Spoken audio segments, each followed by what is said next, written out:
scratch the record because we have a rematch that we've already talked about. This fight was originally scheduled in early August between Magomed Ankalaev and Iwan the Hulk Cutelaba. It's a great fight. We've talked about this at length. So we're going to remix and throw it back to the prediction that we had at the start of the month. Same info.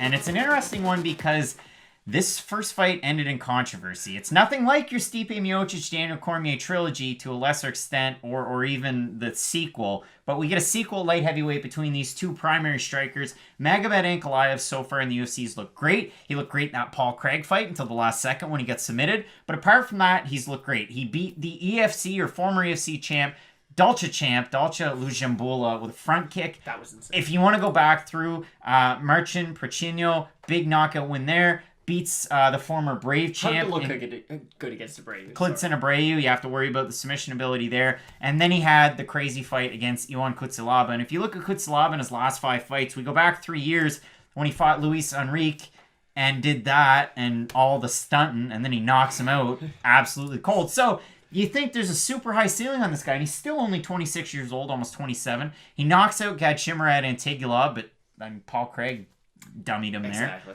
And then he fought Glover Teixeira. Way too high up. You can't go from beating Gadshimurad Antigula to Glover Teixeira. So that was weird. Then he fights Khalil Roundtree, and that was Bangkok ready Khalil. And then he finished him. So then he fights Ankalaev and plays rope-a-dope and loses a game against Kevin McDonald. So now we get this rematch. What do you make of it? So it's an interesting rematch because I don't really think we need to see it. I understand there was a little bit of controversy. We were talking about 2 unranked light heavyweights in a division that, you know, we kind of need parity at the top of this division. Everyone's 36 or above, it seems, who it really is. You have new guys like Yuri Prochazka. He's kind of the new blood right now after what he did to Uzumir.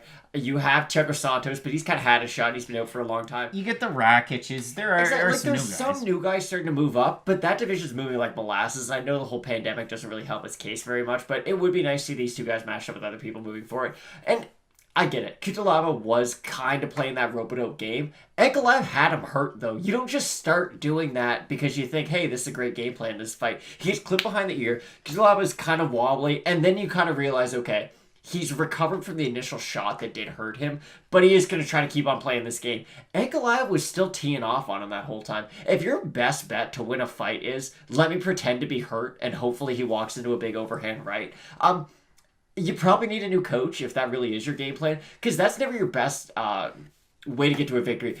It's the same thing. It was my problem when TJ was complaining after he lost to Henry Cejudo. You shot for a single leg against an Olympic gold medalist. It's not like that was, that wasn't the game plan going into that fight. So of course you weren't in the right state of mind. And with Cutelaba, he's a guy who's very hittable, and they always bill him as this very credentialed wrestler from Moldova. Jared Cannonier was able to take him down at light heavyweight, which is a very odd fact, because Jared Cannonier, much more known for his striking. And I understand he was a heavyweight moving down to light heavyweight for that fight, and it was Fight Night, it was close, it was competitive. But Cutelaba, if he doesn't get that KO, I don't really know how he beats you. He's in that Walt Harris category for me right now, where Walt Harris, if he's going to win a fight, I can tell you exactly how. Matt, people are really not high on your Walt Harris analysis, saying that Derek Lewis has better striking than Walt Harris. But I digress. That's fine. Walt Harris, to me, is a really explosive striker, and he's a really crisp striker. The trouble is, once the fight goes on, it's less about Walt Harris and more about his opponent. Oh, I didn't even have anything to do with that. It's just, if Walt Harris is in a fight, I know how he's going to win. He's either going to win by a knockout in the first round or the early part of the second round, and if not, he's probably going to get tired and lose the decision.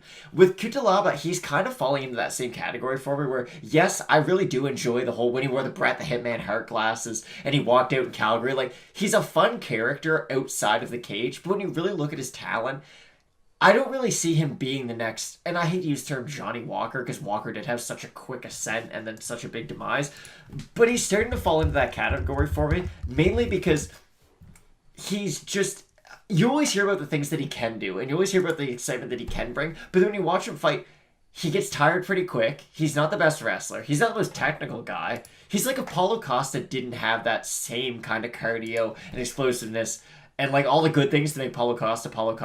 Cutelaba has his power and a little bit of his hand speed, but he's really only got that for like 3 rounds. And Ankalaev, when we do see him in those long extended fights, now I understand the Paul Craig fight, it's kind of the oddity on his record, but when you look at what he's able to do, if the fight stays standing, Ankalaev has a far more diverse array of strikes that he can choose from. He's the much better striker out of the two.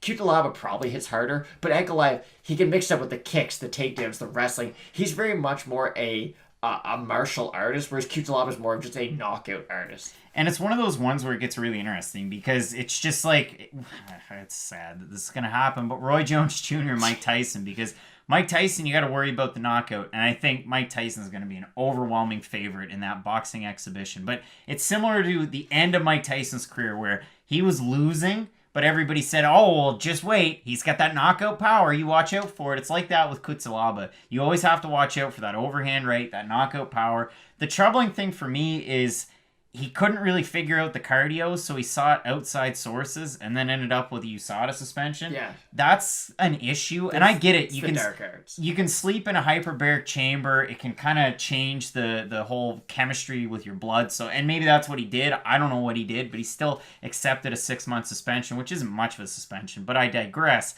Magomed Ankalaev, to me, it's a conversation that we have all the time when we have strikers facing strikers, and we have to break them down for what they're worth, and it could become a Fight Night Picks type of thing, but it's technique versus those long looping shots, and it's one of those ones where Ion Cutelaba, long looping shots, power heavy, but that bar is going to try to drain, or it will drain quickly. Magomed Ankalaev, he's going to carry it, he's going to get on his bike, you know exactly what he's going to do, and if somebody sinks a nasty choke with a second left in a fight, he might just lose it. But it's one of those ones where, yeah, I would agree with you the way that we're trending to Ankalaev. It's weird the way that the odds are going because right now Ankalaev is the favorite, a -300. Cutelaba comes in +240. Ankalaev open is a -360, so there is money coming in on Cutelaba, which might come as a bit of a surprise.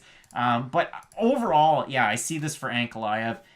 There's always the risk that Cutelaba gets a finish in the either, like you said, the first round or early in the second. But if it wears on any sooner or any more, Ankalaev should be able to get the win. And even in the early bits, you saw it in the last fight, whether it was rope-a-dope or not, whether you're playing the Yoel Romero game against Paulo Costa.